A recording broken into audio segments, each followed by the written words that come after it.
Mon nom est Deborah Kayembe. Je suis avocate et militante de droits humains.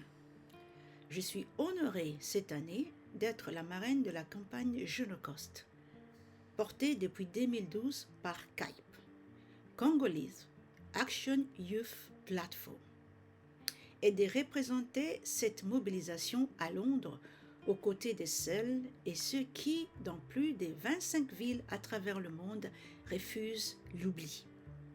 Sur le thème de la justice, mémoire et dignité, Genocost qui découle de la contraction des mots génocide et coup. Parce que ce que vit la République démocratique du Congo depuis 30 ans n'est pas un conflit ordinaire.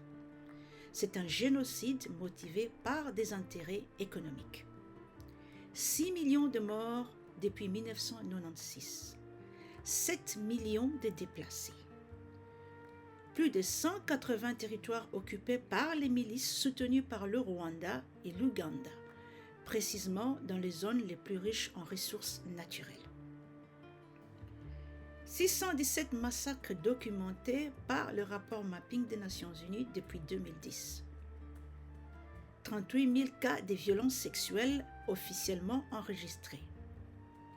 48 viols par heure en période de conflit actif.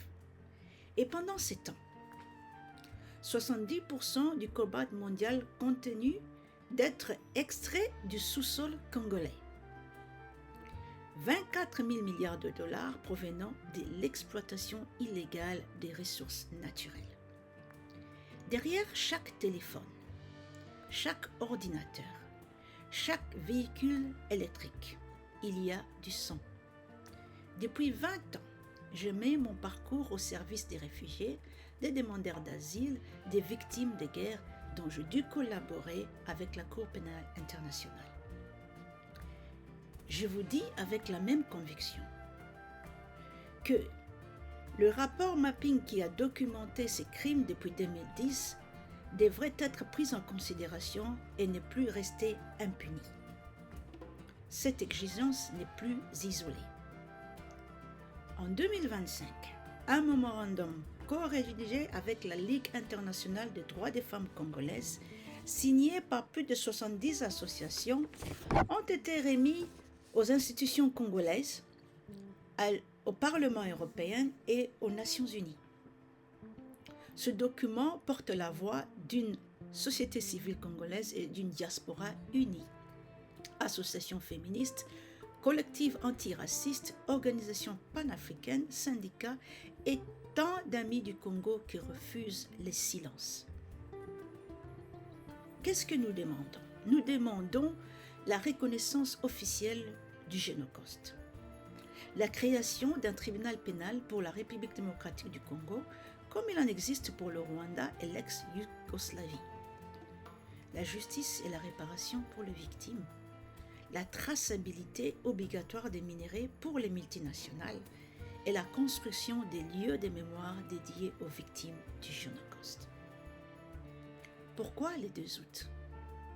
Le 2 août marque le début de la deuxième guerre en République démocratique du Congo.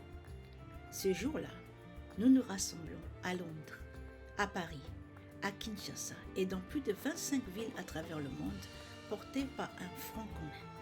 Tous ensemble, société civile congolaise, diaspora et tous les amis du Congo qui refusent de détourner leur regard. Aucune richesse ne vaut une vie humaine.